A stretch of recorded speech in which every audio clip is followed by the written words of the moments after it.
would begin the longest chapter in Aang's life. Book 3, War. Unfortunately for Aang, the day he has been dreading for his entire adult life would now be upon him. Night 5 is the fifth and final playable night of the main storyline of Five Nights at Freddy's. Upon beginning Night 5, the player will be greeted with a phone call of deep, distorted voices, rather than phone guy, with the call ending in static and an animatronic screeching. Curiously, it seems to cut off 1 out of 4 of the way through the screech 3 times. This night can be extremely difficult, even if the player has a considerable level of skill, as all of the animatronics are very active, and Foxy will often drain the power by banging on the left door. This can eventually lead to a power outage, resulting in an inevitable death, courtesy of Freddy Fazbear, if the player is not careful to monitor Foxy's movements. Phone call. Note: the phone call from Night 5 is not actually spoken by phone guy. It's more likely one of the animatronics in a deep, garbled, demonic sounding voice. When the audio clip is played backwards and some post-processing applied, it is rendered into a difficult to understand and hard to translate garble. While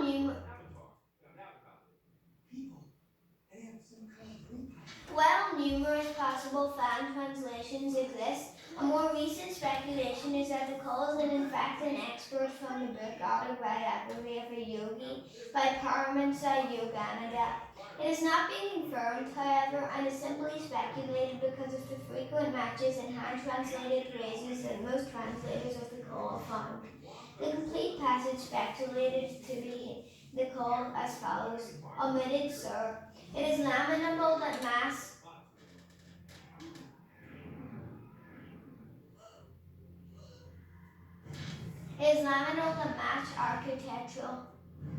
architectural development is omitted, not speeded by fellow use of your marvelous mechanisms. Would it not be easily possible to employ some of them in a quick laboratory experiment to indicate the influence of various types of fertilizers on plant growth? You are right. Countless uses, omitted, of Bow's instruments will be made by future omitted innovations. The scientist seldom knows content of this omitted reward. It is enough to possess the joy of creative omitted service. Excerpt from Autobiography of a Yogi by Paramahansa Yogananda. Listen here. A more cleaned up version of the Night 5 call will with the above in preparation. A PDF of Chapter 8 from the text by Autobiography of a Yogi with some notes. It seems that when decoded, the garbled noise that some of the animatronics make are also based off the same excerpt, but moved up a few lines. It prevents application of electric currents or heavy pressure. I looked around the room at the numerous inventions, eloquent testimony of a tireless indignity, and then cuts off it to indicate strategies. Lights, Freddy, and Cove. The most common strategy for night 3 to 6 is for the player to simply do this in the correct order. 1. Close the right door so Freddy can't enter the office. 2. Check pirate code for Foxy. 3. Check both hall lights. If Bonnie or Chica is in the doorway, close the door of the animatronic in question. 4. Repeat. Since checking on Bonnie and Chica with the cameras can use up power, the player should simply check for them using the hall lights. Bonnie and Chica may kill the player if they don't check the doors light often. If the player isn't able to use the door or hall lights, then that means either Bonnie or Chica are inside the office, and the player will almost certainly be attacked. The player can avoid this if they don't check the cameras at all, but that puts the player at risk of Foxy attacking if the left door jams. Bonnie/Chica, Freddy, Foxy. Another good way to complete Night 5 with ease is 1. Check the right and left halls twice. 2. As fast as possible, check the cameras on the show stage in Pirate's Cove. Constantly checking the show stage will freeze Freddy in place, thus Freddy won't be a deterrent to the player. 3. Repeat except check Pirate Cove first, then switch to the show stage. Freddie navigates the rooms in these order: show stage, dining area, restrooms, kitchen, East Hall corner. If Bonnie and Chica are gone, then the player should check only Pirate Cove and Freddy's current location. If Freddy is in the E-Hall corner, then it is recommended that the player closes the right door when viewing another camera. If Freddy's laugh is heard after he has been spotted in the E-Hall corner and the right door is open, Freddy has snuck into the office and will attack at a random time. Tips: the player should check Pirate Cove and show stage frequently. Foxy and Freddy are much more active than they are on previous nights. Checking the East Hall corner frequently is recommended. If Freddy is there, it is advised that the player does not look away from this camera, or else he will sneak into the office. If the player keeps a constant eye on Freddy on the show stage and Foxy in Pirate Cove, Freddy will not leave the stage and Foxy will take a longer time leaving his position. As long as the player can check the doors and cameras quickly, this is one of the easiest known ways to pass Night 5. Note that the above tactic might not work so often on the mobile versions of the game, as the owl is much more aggressive than usual. It is crucial that the player avoids running out of power, as Freddy plays his shot shorter and attacks faster on this night. Another strategy for the player to use is as follows. 1. Check only the show stage camera for Freddy. 2. Lower the camera and check both lights. 3. Repeat 1 and 2. 4. Repeat 1 and check Pirate Cove's camera for Foxy.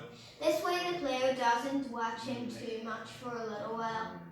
5. Repeat all. Now only Bonnie and Chica are threats.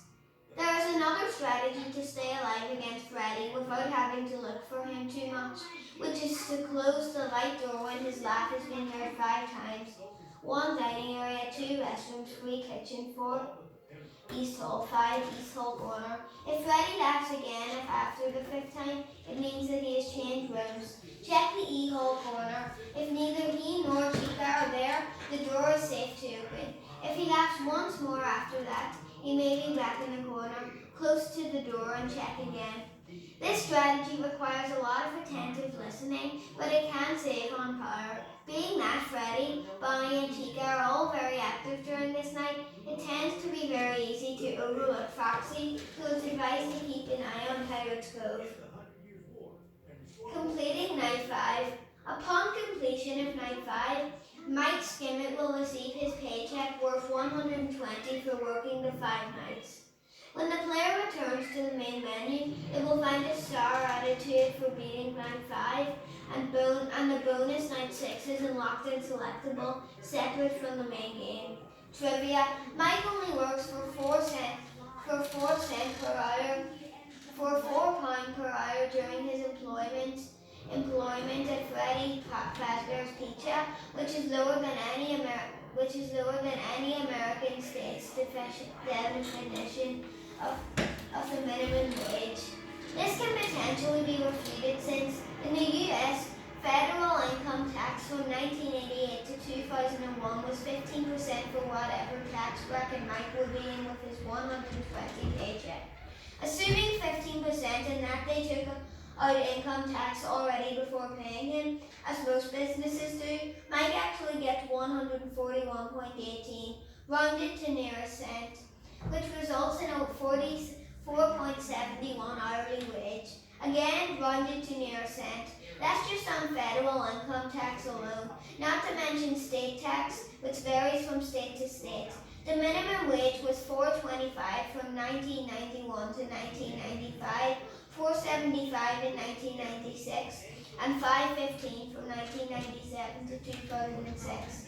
If other taxes were taken out of his paycheck, it's easy enough to push this year. This takes place in a far forward as 1996 and potentially to 2006.